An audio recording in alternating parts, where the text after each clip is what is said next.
Voilà, c'est parti. Donc, je vous dis encore une fois bonjour, bienvenue et surtout merci d'avoir dit oui à notre invitation.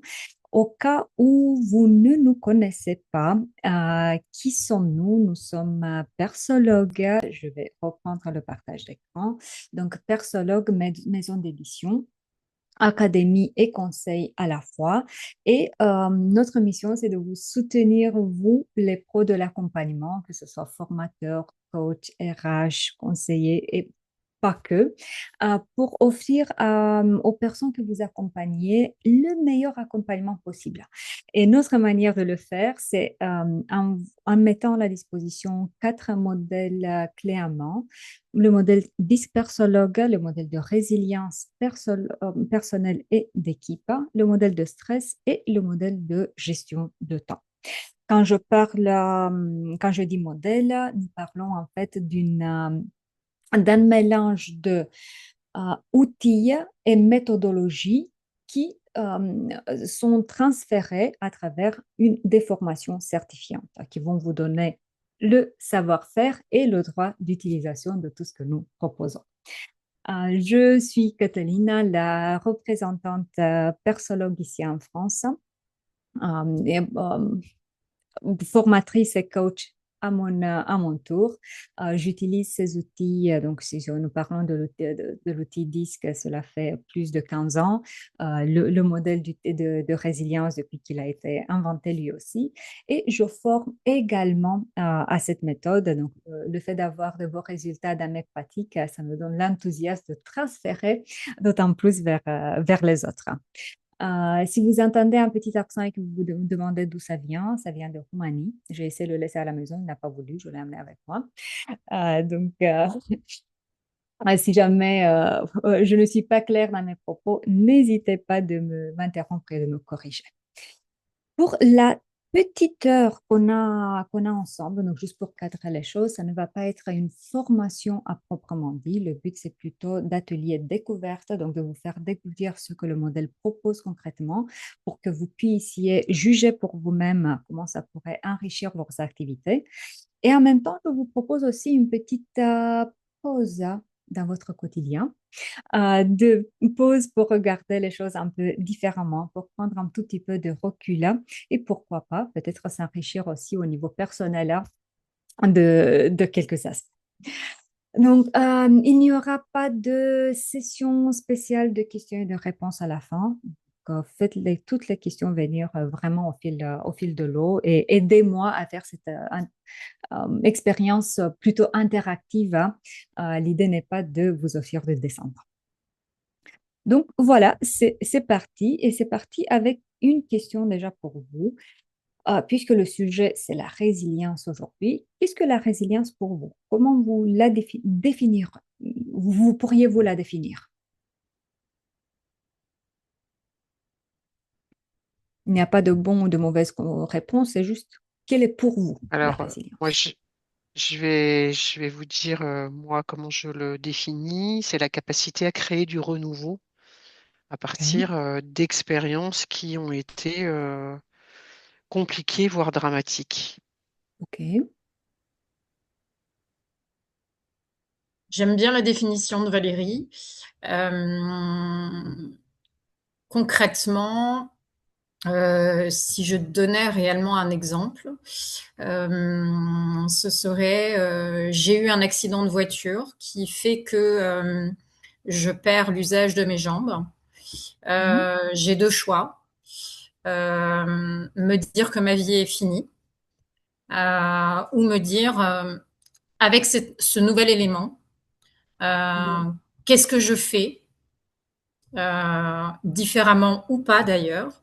Est-ce que je continue ma vie? Comment je la continue? Qu'est-ce que j'entreprends pour poursuivre une vie qui a du sens pour moi et pour les autres, en interaction aussi. Ok. Bon, bah, je suis trop contente de voir que nos définitions sont bien alignées. Donc, effectivement, c'est de la même façon qu'on voit nous aussi les choses. Donc, en bref, résilience, ça vient du mot resilire, du latin, qui veut dire quoi? Ça veut dire littéralement, ça veut dire sauter en arrière. arrière, silire, sauter. Dans un premier temps, le terme il a été utilisé dans la technologie et ça voulait dire revenir à l'état initial. On imagine un élastique qu'on a bien étend et ensuite quand on le relâche, ça revient exactement au même état. Le moment où on l'a introduit dans le domaine de la psychologie, bien sûr, on lui a rajouté une de couches.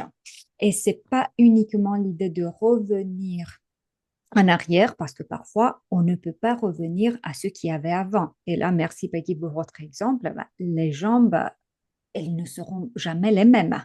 On est bien d'accord. Mais c'est plutôt question de rebondir. Et c'est plus que rebondir, parce que si c'est rebondir dans l'amertume, en vouloir à tout le monde, c'est pas de la résilience. Donc, quand on dit rebondir, c'est oui, cette idée de résistance, mais aussi cette idée de flexibilité, c'est cette idée de apprendre de ces expériences pour que finalement, quand on rebond, on va rebondir en étant un peu plus fort avec d'autres apprentissages, avec d'autres points de vue, avec une autre manière de faire la chose pour ne pas refaire les mêmes erreurs. Donc, bref, rebondir, mais rebondir avec toute cette sagesse. C'est ça la manière dans laquelle on définit la résilience. Je vois qu'on a une nouvelle venue. Bienvenue. Si vous pouvez activer la caméra, ça va nous faire plaisir de vous voir. Un autre élément très, très, très, très important dans la manière dans laquelle nous définissons la résilience, ce n'est pas pour nous quelque chose de inné que l'on a ou que l'on n'a pas. C'est plutôt un ensemble de compétences, ce qui fait que, donc la bonne nouvelle, c'est que ça peut être évalué, identifié et ensuite ça peut être renforcé. Et bien sûr que, étant donné que c'est vraiment un ensemble de compétences, donc on ne va pas faire preuve du même niveau de résilience à tout moment de notre vie. Nous ne sommes pas nos égaux d'un moment à un autre de notre vie. Donc, ça peut évoluer dans un sens aussi que dans l'autre. Mais bref, la bonne nouvelle, c'est que ça peut être renforcé, ça peut être travaillé. Donc, nous regardons la résilience à 3 niveaux. Et on peut commencer par l'individu, donc cette résilience individuelle, cette capacité individuelle à rebondir. Une résilience en équipe, si nous parlons de la vie organisationnelle, et bien sûr la résilience de l'organisation. C'est une évidence que tout s'enflue. Des individus qui auront un bon niveau de résilience vont accroître les chances pour des équipes résilientes, ce qui vont accroître les chances pour une organisation résiliente. Mais dans l'autre sens, ça va aussi. Une organisation qui est dans une optique de résilience, résilience, ça veut dire quoi? Perdurer, durer à long terme et pas uniquement avoir des pics de performance.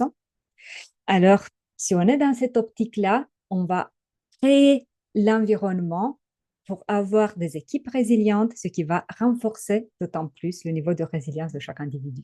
Donc, on est un peu dans l'histoire de l'œuf et de la poule. On peut commencer des 2 angles, travailler sur l'organisation et aider les individus à accroître leur niveau de résilience, tout comme travailler sur l'individu pour renforcer le niveau de résilience de l'organisation. Et puisqu'il faut commencer de quelque part, nous, dans notre échange aujourd'hui, on va commencer avec l'individu, surtout parce que niveau individu, c'est là où on opère le plus facilement. Pourquoi? Parce que c'est dans notre contrôle. C'est à nous, chacun d'entre nous, de travailler sur notre niveau de résilience. Et on va se déplacer aussi sur la résilience de l'équipe. Juste toute petite parenthèse, donc quand nous parlons du modèle de résilience Persologue, donc la certification, elle va donner le savoir-faire à 2 niveaux, le modèle de résilience personnelle et le niveau de résilience d'équipe. Et à l'intérieur, nous allons retrouver un kit d'outils et, comme je le disais, aussi une méthodologie. Donc, pour les outils, on trouve le questionnaire qui va identifier le niveau de résilience en fonction de certains facteurs niveau individu, niveau équipe, les profils qui en résultent, encore une fois, niveau individu, niveau équipe, des jeux, des livres, une formation à mettre en place clairement, l'accès à une plateforme qui est complètement autonome pour commander ses profils, gérer ses projets, et bien sûr la certification qui donne ce savoir-faire. Donc voilà, c'est tout ça que vous allez recevoir. Maintenant, parlons résilience individuelle. Pour la manière dans laquelle on est arrivé au modèle qu'on utilise aujourd'hui, bien sûr, il y a eu plusieurs itérations. Et nous considérons, si vous voulez, la fondatrice d'une certaine façon, Amy Werner. Donc, c'est une chercheuse, psychologue chercheuse, hein, qui, pourquoi on la considère presque comme la fondatrice? Hein, parce que c'est elle qui a parlé pour une première fois des facteurs de résilience, hein, et elle les nommait d'ailleurs facteurs de protection. Et c'est dans cette optique-là que le modèle de résilience personnelle il a été conçu. Donc, comme je disais, ensemble de compétences qui se déclinent dans certains facteurs qui vont nous protéger dans notre capacité à rebondir. Nous les avons catégorisés en quatre catégories et dans chacune de ces catégories, on va retrouver des facteurs encore plus précis.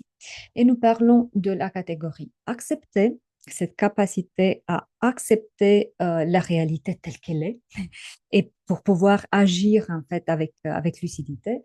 Ressentir la capacité de gérer ses émotions et de les canaliser de manière cohérente et constructive pour nous. Comprendre cette capacité à analyser les situations, leurs causes pour en tirer des apprentissages et s'orienter. La capacité de voir la petite lumière au bout du tunnel là, et de pouvoir s'y diriger sans perdre de l'énergie en pataugeant, en allant dans tous les sens. Et là, ce que je vous propose, c'est qu'on les voit un à un, les facteurs qui vont se retrouver dans ces catégories. Bonjour Émilie, bienvenue. Donc, dans la catégorie accepter, on retrouve trois facteurs. Le premier, c'est l'acceptation. L'acceptation, ça parle de la capacité de la personne d'accepter ce qui ne peut plus être changé, le passé, de s'accepter soi-même, d'accepter les choses sur lesquelles on n'a pas de contrôle. La météo, qu'il fasse beau, qu'il fasse mauvais, pas de contrôle. Et ça peut aller même un peu plus loin que ça. Ça peut être la capacité à accepter le fait que la perfection, ça n'existe pas. D'accepter les erreurs, d'accepter, et là, bien sûr, je parle aussi des erreurs personnelles, d'accepter qu'on n'a pas tout le temps le contrôle sur les choses. À quoi, à votre avis, qu'est-ce qu'on perd le moment où le facteur acceptation, il n'est pas renforcé? Activez les micros, on est dans un petit comité, donc profitons-en. Donc, si le facteur acceptation, il est faible, qu'est-ce qu'on risque? Qu'est-ce qu'on perd?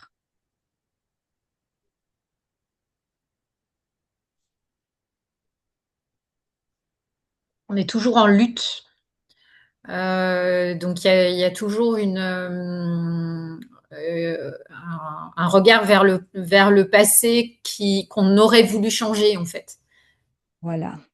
Donc, en fait, c'est une perte continue d'énergie qu'on pourrait mettre vers quelque chose qu'on peut contrôler ou on peut encore changer des choses. Et nous, on l'amène vers quelque chose qui, en fait, n'a pas de chance de changement. Ensuite, à l'opposé, ça va être accepter la responsabilité. Ça parle de quoi? Ça parle du fait d'assumer la responsabilité pour ce qu'on peut changer, pour ce qui est dans notre contrôle. Et là, qu'est-ce qu'on va retrouver? On va retrouver prendre responsabilité pour ses actions, prendre responsabilité pour ses ressentis, pour ses émotions, pour ses pensées. On voit la différence entre tu m'énerves et je m'énerve. Et encore une fois, on arrive à cette idée de où est-ce que je mets l'énergie. Et accepter la responsabilité, ça signifie prendre tout simplement le volant de sa vie. Et on retrouve dans accepter aussi l'efficacité auto-perçue. Ça parle de quoi? Ça parle de la capacité de la personne de croire dans ses propres capacités. Ce n'est pas dans le sens de je peux tout faire, moi mais c'est plutôt je crois, même si je n'ai pas les compétences nécessaires à ce moment, je sais que je pourrais me débrouiller d'une certaine façon. Je crois dans mes capacités de rebondir. Je crois dans mes capacités de trouver les solutions nécessaires, même si ça va demander un apprentissage pour que je puisse continuer. Est-ce que ça fait sens jusque-là? C'est bon? Ensuite, on continue avec ressentir. Dans ressentir, comme je disais, on a cette capacité de gérer et réguler ses émotions et on retrouve ici deux facteurs, émotion positive et contrôle des pulsions. Émotion positive, ça va parler, déjà, juste petite parenthèse, si on dit émotion positive, ce n'est pas pour dire que les autres émotions vont être négatives. Pas du tout. On part de l'idée, chaque émotion va avoir son rôle. Et si une émotion est apparue, elle est là pour nous signaler quelque chose. D'ailleurs, on va faire un tour très, très rapide. Voyons, la peur. Quel est le rôle de la peur? Pourquoi elle se manifeste? Prévenir d'un danger. Ben voilà. Nous Le protéger. dégoût. Mm. Le dégoût. Bah, pour prévenir aussi l'insupportable, l'empoisonnement, tout ce qui peut Voilà. être néfaste. Voilà, donc signaler qu'il y a quelque chose de toxique pour soi. Bien sûr qu'il y a des millions d'années, ça parlait de vraiment, vraiment toxique. Touche pas, tu vas mourir. Là, on utilise le dégoût au même niveau des relations sociales. La colère, c'est quoi son rôle? C'est un moyen de libérer les tensions, par exemple.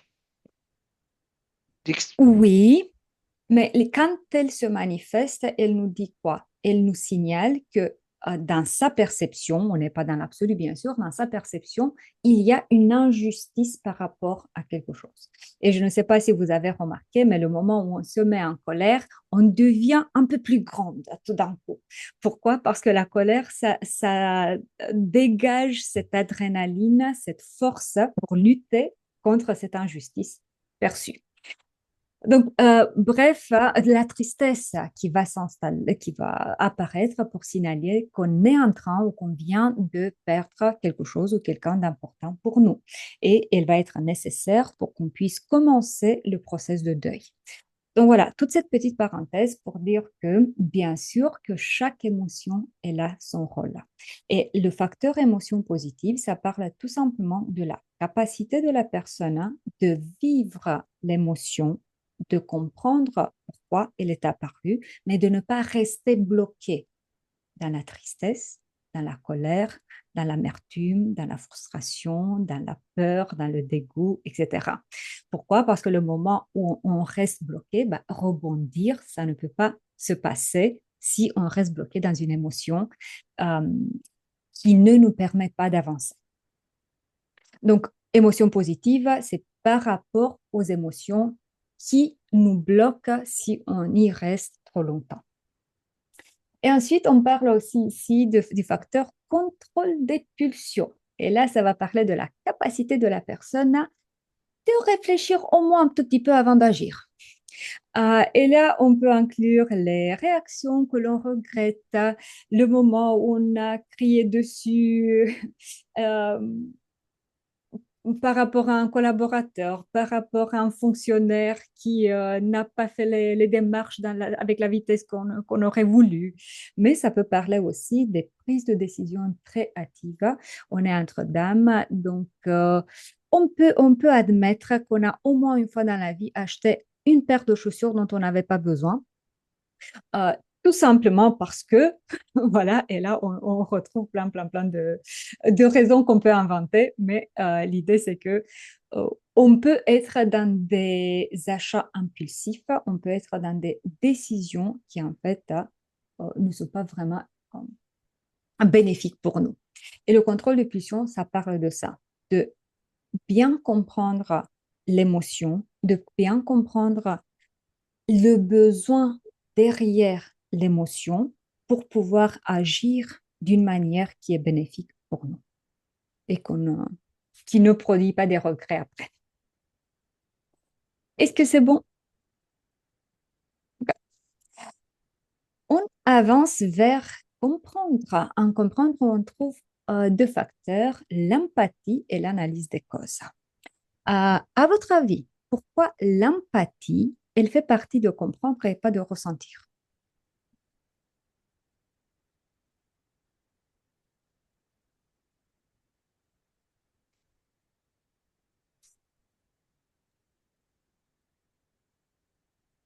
Vous pouvez reposer la Je question, dirais pardon, que j'ai eu une absence. ouais, À votre avis, pourquoi le facteur empathie, ça fait partie plutôt du domaine comprendre au lieu du domaine ressentir?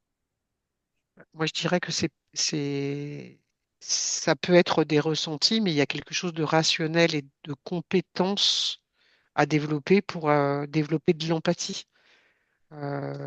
pouvoir comprendre l'autre. Donc il y a bien à comprendre l'autre.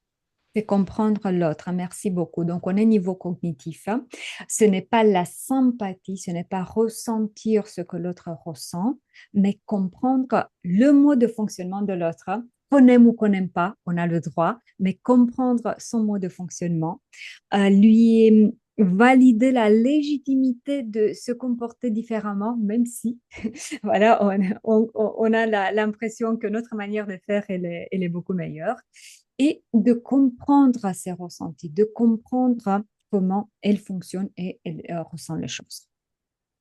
Qu'est-ce qu'on perd le moment où le facteur empathie il n'est pas développé?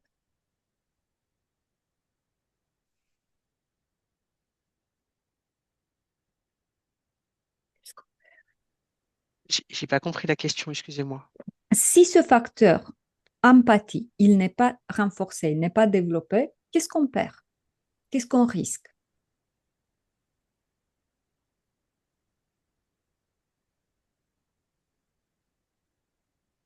Ben, moi je dirais qu'on risque de devenir imperméable à la situation des autres. Et comment ça joue sur ma capacité à rebondir? Comment ça joue sur ma résilience? L'apprentissage. Je tourne que sur mes propres vécus, ressentis, et donc je peux pas apprendre de l'expérience des autres. Je ne peux pas apprendre l'expérience des autres. Quoi d'autre?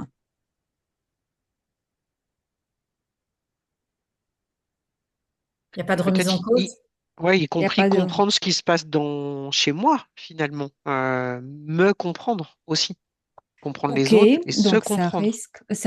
oui, effectivement, on peut parler de l'empathie envers les autres, mais aussi de l'empathie envers soi-même, hein. Mais ça peut être, je crois que là, au niveau mondial, on a un exemple très, très fort de manque d'empathie dans au moins des leaders du monde, Trump et Poutine. Et ce qu'on voit, c'est quoi? C'est juste une position de force qui fait que finalement, le moment où on se met uniquement sur une position de force sans faire attention aussi aux autres, à un certain moment, on se retrouve seul, tout simplement. Et la résilience, en fait, ça ne repose pas que sur soi et ses capacités, ça repose aussi sur la capacité de créer des liens, d'offrir et de recevoir du soutien. Et ça va être impossible d'avoir du soutien, du vrai soutien, pas un soutien intéressé, le moment où, à moyen et à long terme, on ne fait pas preuve d'empathie. Et ensuite, on retrouve aussi l'analyse des causes. Donc là, c'est assez évident ce qu'on retrouve, c'est la capacité d'analyser ce qui s'est passé, mais pas l'analyse de type à qui la faute, mais une analyse de type comment on est arrivé là. Et comme vous pouvez le voir, c'est un lien direct avec la responsabilité. Qu'est-ce que je fais pour arriver à ce point? Voilà, pour que le but, c'est simple, c'est d'éviter de répéter des schémas euh, qui n'ont pas fonctionné.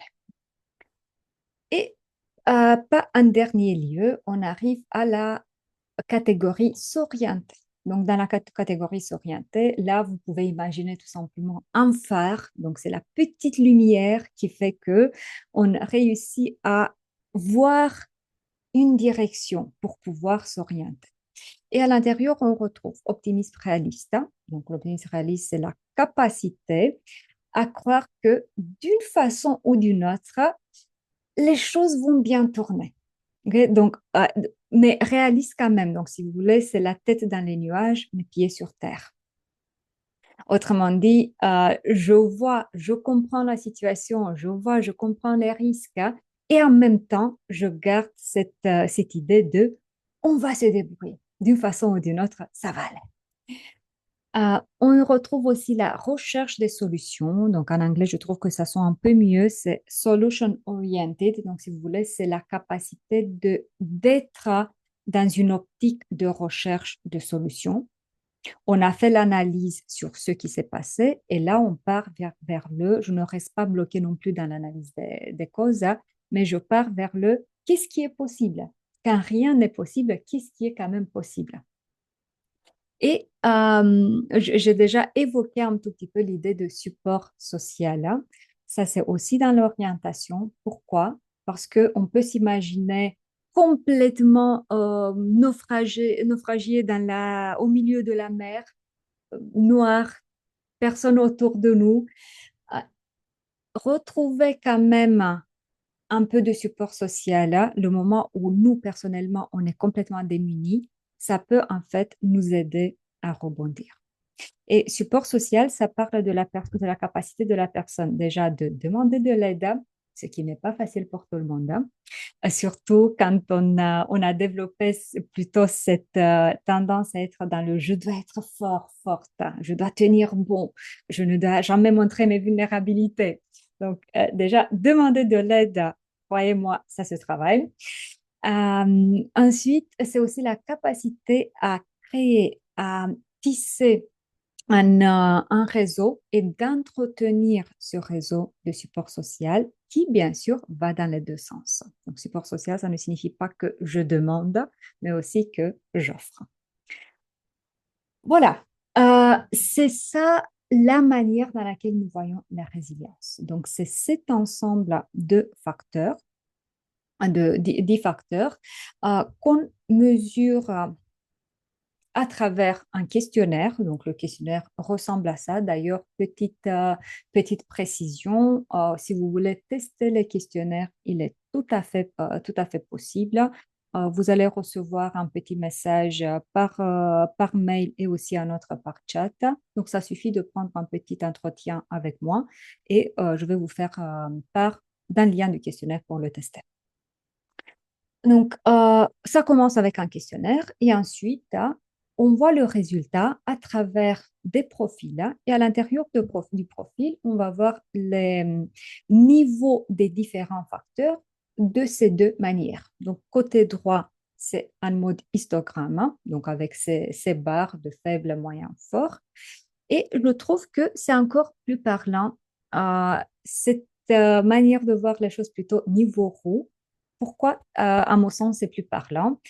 Euh, Parce que si on les voit en niveau roue, c'est assez évident que le rôle d'une roue, bah, c'est un seul, qu'elle tourne. Pour qu'elle tourne, les rayons ne peuvent pas être déséquilibrés. Ça ne marche pas.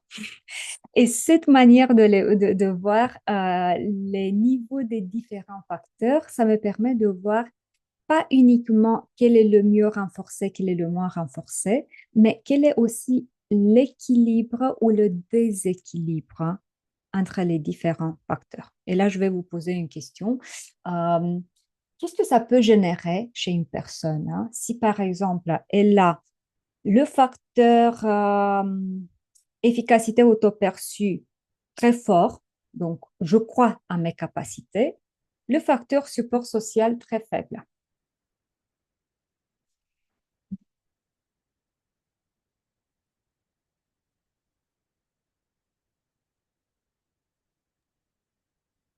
Ben, on peut pas tester en réalité notre expertise si on n'a pas d'interaction. On est expert de nous-mêmes et on se caresse le ventre et on est content, mais mais on n'échange pas nos pratiques, quoi. Enfin, on peut pas le tester.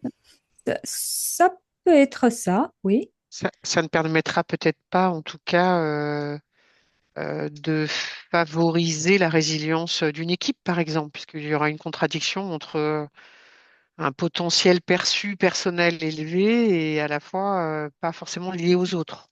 Pas forcément lié aux autres. Et plus que ça, en fait, le plus un est élevé, le plus l'un est faible, le plus l'écart devient d'autant plus grand et ça se transforme pour la personne dans le je dois faire moi-même.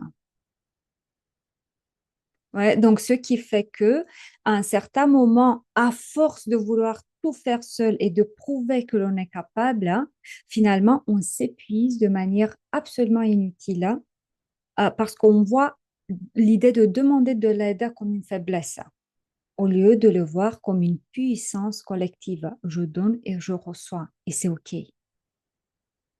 Donc, c'était juste pour illustrer le fait que on n'est pas uniquement dans une optique de on doit tout renforcer, mais on fait attention aussi à ce qui est déjà renforcé. Si c'est utilisé en excès par rapport à un autre facteur qui est assez faible, hein, en fait, ça peut me nuire, euh, ça peut faire des dégâts. Et c'est aussi une autre optique de voir les choses. Dites-moi, s'il vous plaît, si jusque-là, s'il y a des questions.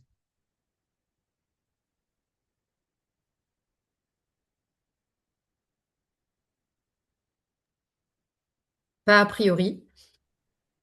Non, c'est bon? Ok. Alors, juste pour que vous ayez une toute petite idée à quoi ça ressemble, le profil.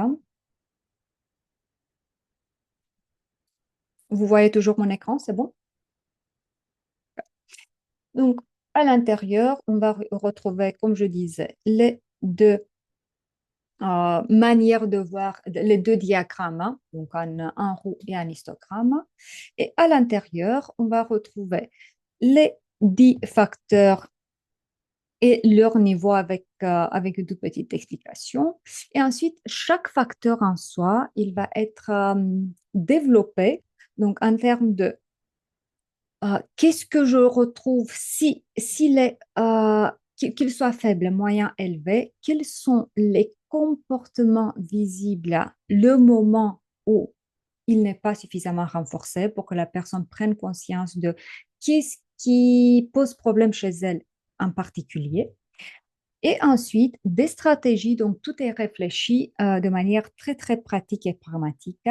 Si je me retrouve avec un niveau moyen, faible pour un certain facteur et que je veux travailler dessus, je vois l'intérêt de le travailler. Ensuite, une ou deux petites activités qui sont proposées pour mettre le focus sur ce facteur et le travail. Donc voilà, c'est à ça que ça ressemble le profil, c'est ça l'optique. De l'autre côté, donc ça c'était pour résilience personnelle, pour la résilience d'équipe. Là, ce qu'on prend en compte, donc c'est la capacité de l'équipe dans son intégralité de rebondir.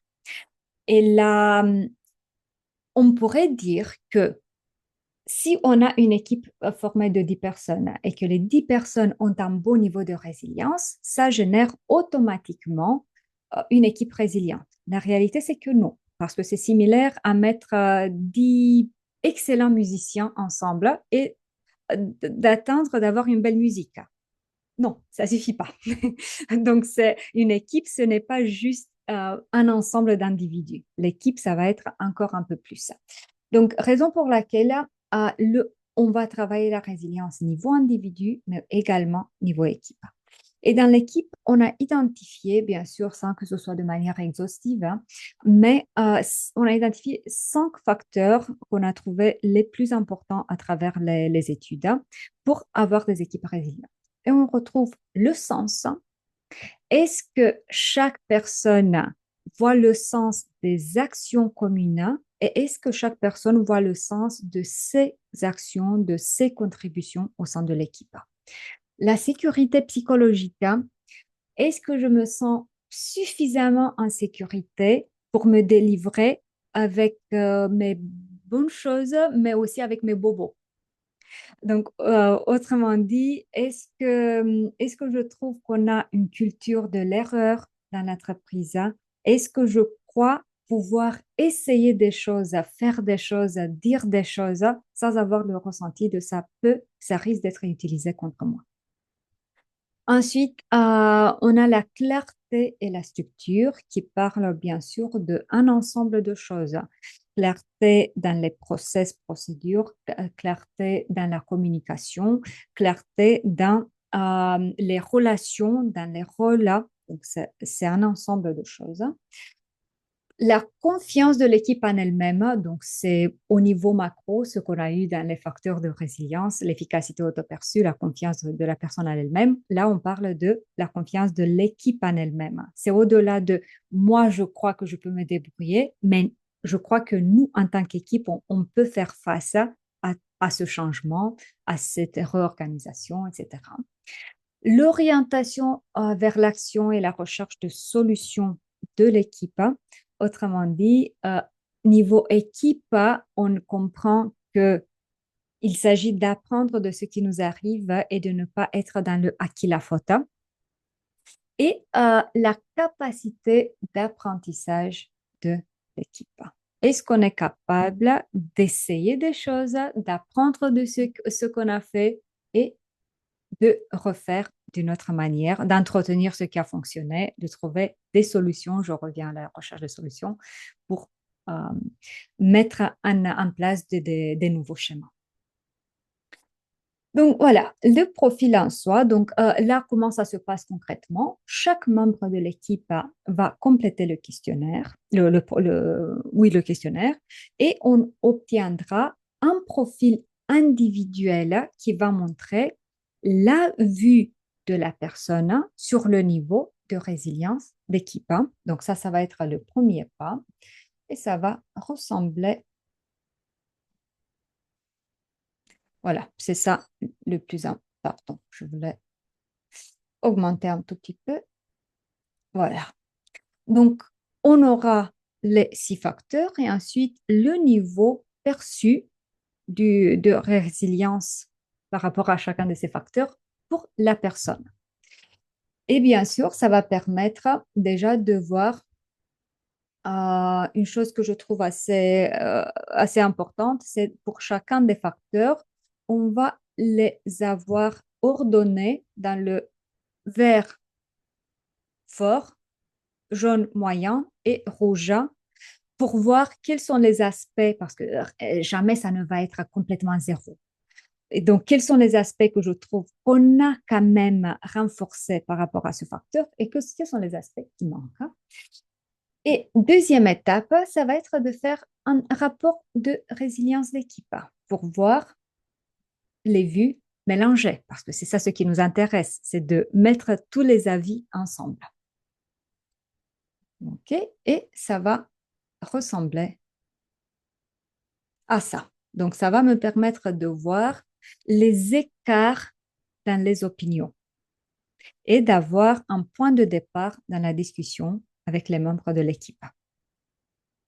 Et bien sûr que vous allez vous retrouver avec tout, des niveaux de résilience similaires, tout le monde est en accord, et là on travaille uniquement sur ce qui est faible et moyen, ou on peut se retrouver avec des facteurs où il y a un gros écart, il y aura des personnes qui vont trouver que Ah bah oui, on a de la clarté et de la structure, et d'autres qui vont dire, bah non, à mon sens, on n'a pas.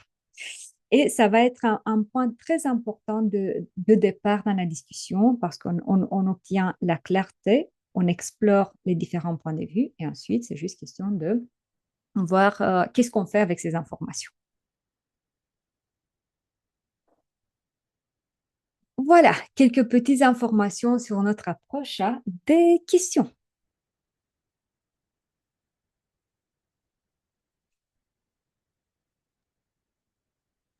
Pas Pas de pour questions moi, pas sur la. particulièrement. Alors, s'il n'y a pas de questions, je vous propose deux choses. La première, on fait rapidement, on s'accorde 7 minutes pour faire un tout petit jeu, pour voir un exemple de jeu qu'on met à la disposition. Et deuxième chose, si ça vous intéresse, quelques petites informations sur la certification en soi, en quoi elle consiste, comment elle se déroule, le prix, etc. J'aurais besoin pour le jeu de l'aide d'une d'entre vous parce que je vais faire un partage d'écran et j'aurais besoin de donner le contrôle à distance à une d'entre vous. Donc, bien sûr, nous allons faire ça ensemble, mais une va devoir déplacer les cartes. Donc, on est sur Personal Resilience. Vous préférez qu'on le fasse en allemand? Pas pour moi. Non. Ok, donc en fait, ça consiste en quoi concrètement? C'est un petit jeu pour vérifier la compréhension et aussi pour faire émerger d'autres idées. Donc, on aura les 4 domaines de résilience. On revient à la résilience personnelle avec les facteurs. Et côté gauche, vous voyez qu'on a force, défi, comportement visible en équipe et une citation qui va illustrer ce facteur. Et ça va être à vous, donc une fois que vous déplacez une petite carte, vous allez voir une ligne va se mettre en orange. Donc ça signifie que c'est un défi. Un défi, ça veut dire quoi? C'est une fois que ce facteur de résilience est manifesté en excès. Ça se transforme en quoi? Quel est le challenge quand je fais usage un peu trop de ce facteur? Donc c'est un défi et c'est à vous de décider pour lequel des facteurs. Acceptation, responsabilité, efficacité, auto-perçue. Donc, à qui je donne la main?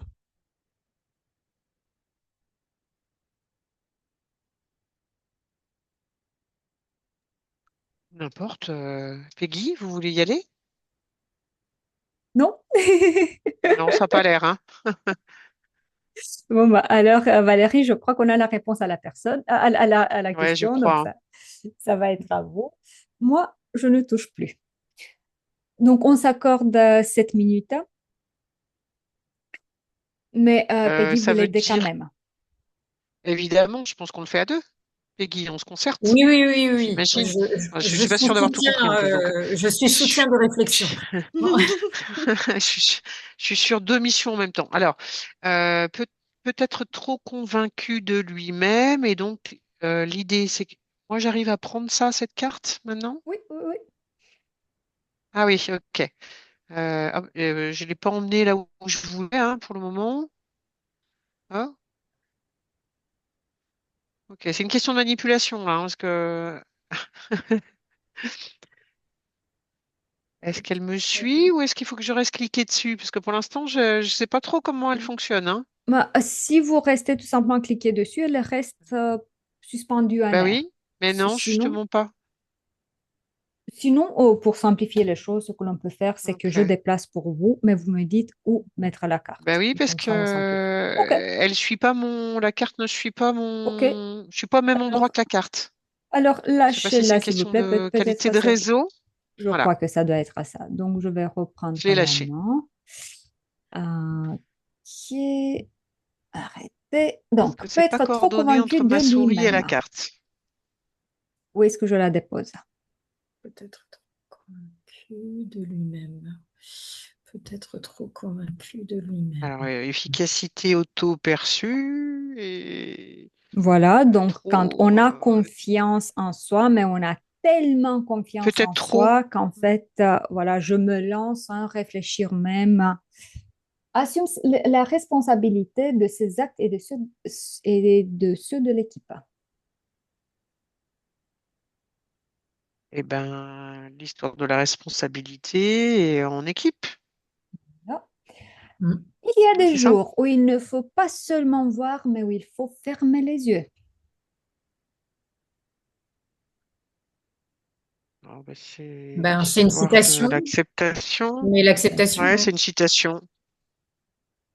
Mais pour lequel des facteurs?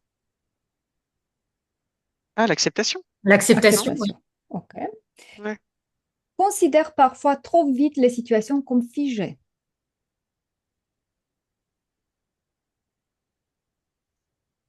Ouais, c'est une histoire d'acceptation aussi. Voilà. Euh, Donc, c'est bien d'accepter ce qui ne peut pas être contrôlé, mais en même temps, si je ne vois pas quand il y a encore des choses où il y a un levier de changement, c'est ça possible, travaille ouais. contre moi aussi. Accepte la vie et les choses que l'on ne peut pas changer telles qu'elles sont. C'est une force. C'est dans l'acceptation. L'acceptation. C'est une Acceptation. force. Je n'ai jamais essayé ça auparavant, alors je suis totalement convaincue que je peux le faire. Je ne sais pas si vous vous souvenez de Fifi Prend-Acier. Si. Donc, c'est une citation d'efficacité autoperçue. Je suis Voilà. d'accord. Oriente sa vie de manière proactive dans la direction souhaitée. Responsabilité, force. C'est une force. Valorise les forces de chacun et encourage leur mise en action. Bah, efficacité autoperçue d'équipe, peut-être. Je suis d'accord. Ce n'est pas de l'équipe, mais c'est le comportement de la personne visible dans Mm. l'équipe. Se sent responsable de trop de choses. C'est un défi hein, de responsabilité. Hein. De confiance aux autres, quoi. Mm. Croit en lui-même et en ses capacités. Bah, la force de l'efficacité autoperçue. C'est ça. Voilà. A tourné, a déjà tourné la page et guide le groupe vers l'avenir. Acceptation, équipe. Ouais, Tant que vous croyez que tout est la faute des autres, vous souffrirez beaucoup. c'est une Responsabilité, citation. citation. Voilà. Bravo. Et là, on va vers ressentir.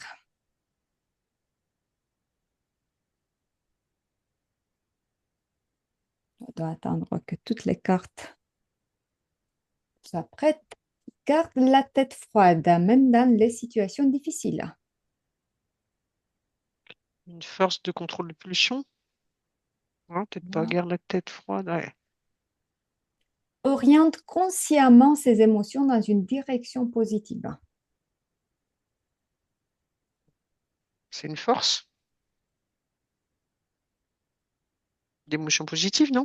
Émotion positive. Ce qui vous touche profondément, ce n'est pas ce qui vous touche profondément qui vous fait avancer. Pardon, je vais réussir la troisième fois. Ce n'est que ce qui vous touche profondément qui vous fait avancer. C'est une citation d'émotion positive. Voilà. Donc, c'est pour dire que on accueille l'émotion telle qu'elle est. On ne la chasse pas juste parce que le ressenti il est désagréable, mais c'est juste question de comprendre quel est son rôle, pourquoi elle est venue, pourquoi elle est apparue. Peut retenir excessivement agressivité et colère au risque de les accumuler. Contrôle des pulsions, défi. Ce qui apprend à surfer sur les vagues de ses émotions ne sombrera pas. Contrôle des pulsions, Citation. citation. Connaît ses déclencheurs et ne les laisse pas le déstabiliser. Contrôle des pulsions, force. Hein. Risque de reprimer les émotions désagréables. Défi. Défi, oui. Veille à maintenir une atmosphère harmonieuse au sein de l'équipe. Là, on n'a pas trop de doute. Voilà. Est-ce que vous voulez qu'on continue avec les autres deux? Alors, moi, vu qu'il C'est, faut que c'est- j'arrête vraiment à 16 heures, OK. Alors, éventuellement, ça on va m'aurait s'arrêter intéressé là. d'avoir la suite, mais je ne OK. sais pas pour Yes, Heidi. ok. Comment vous avez trouvé le petit jeu? Intéressant? Donc, en fait, c'est une partie de la méthodologie. Donc, en bref, la manière dans laquelle on introduit tout ça, c'est en expliquant, la personne remplit le questionnaire, on obtient le niveau pour chacun des facteurs, que ce soit individuel, que ce soit équipe, hein. On explique les facteurs, on vérifie un tout petit peu la compréhension à travers des jeux, et ensuite, on travaille à travers le profil et le cahier d'exercice qui est toujours conçu de manière très, très pragmatique facteur technique, facteur technique. Et dans la certification, c'est ça ce que vous obtenez, le savoir-faire de l'emploi de tout ça.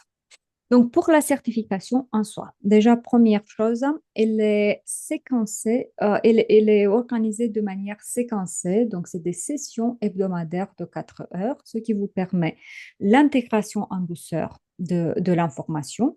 Également, qu'un travail intersession, ce qui permet bien sûr d'approfondir encore un peu plus ça, de ne pas sortir à la fin avec cette sensation de j'ai tout et rien compris à la fois. Et également un travail très pratique, vous aurez à la disposition des profils à faire passer aux personnes autour de vous avec des trames de débriefing et on se retrouve pour une session de suivi pour voir qu'est-ce qui a marché, qu'est-ce qui n'a pas marché. Voilà, ça c'est le principe. Ensuite, je vais reprendre tout de suite le partage d'écran.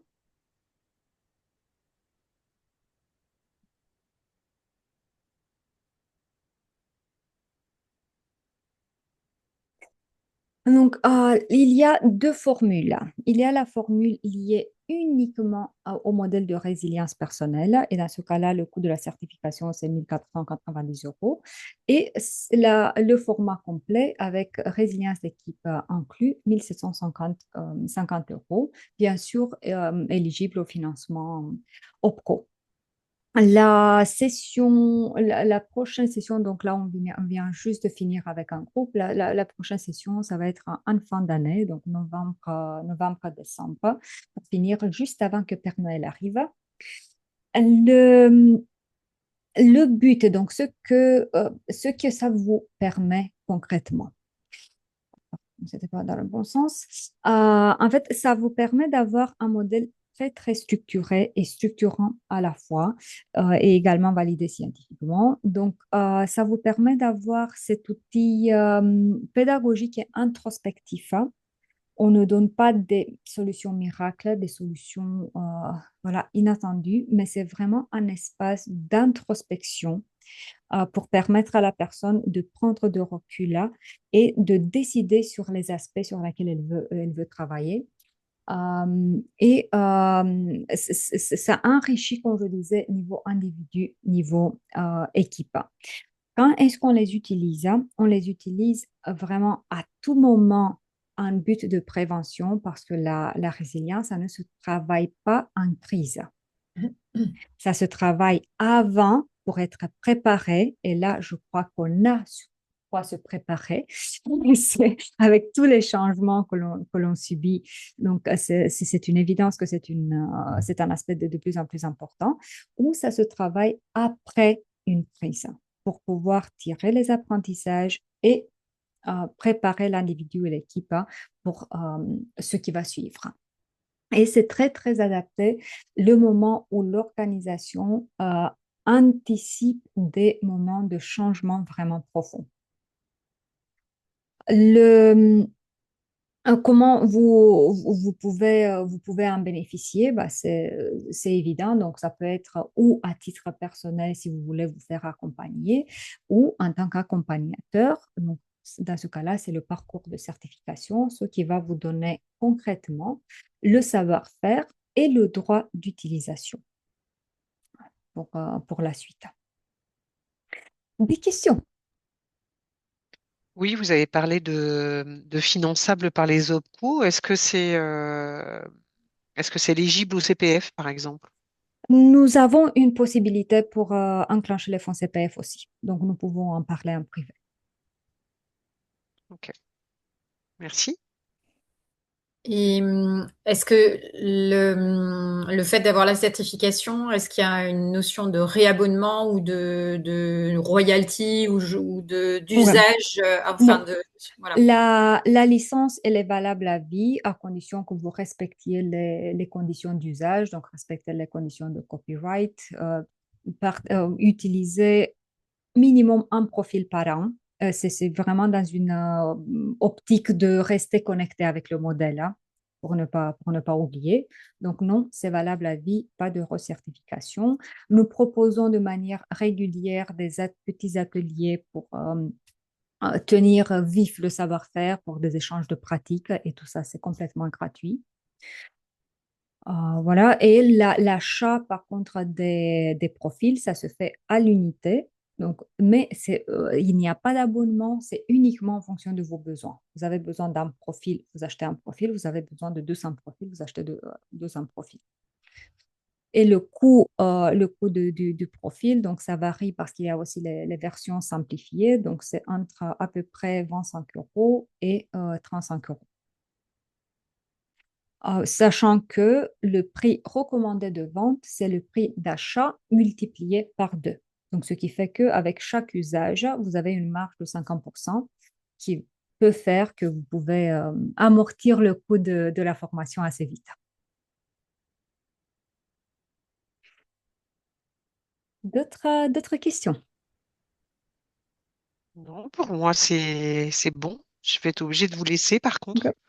Donc, comme je vous disais, si vous voulez tester les questionnaires, vous avez un petit lien, prenez rendez-vous et on fixe un entretien pour discuter un peu plus.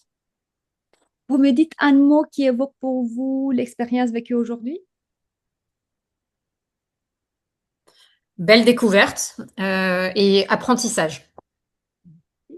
Et pour moi, ça serait plutôt de l'interrogation. Voilà, faut que je vois quel intérêt ça peut avoir pour moi. Donc, ça me suscite là, ça émerge plus de questions que de réponses pour le moment. Bon, raison de plus qu'on se voit encore une fois. Voilà. Je suis Bon, bah, obligée de vous laisser parce que je vous dis un grand j'ai une merci. réunion. Merci beaucoup, en tout cas à vous. Merci. Peut-être à bientôt. À bientôt. Au revoir. Bonne journée. Eh bien, merci.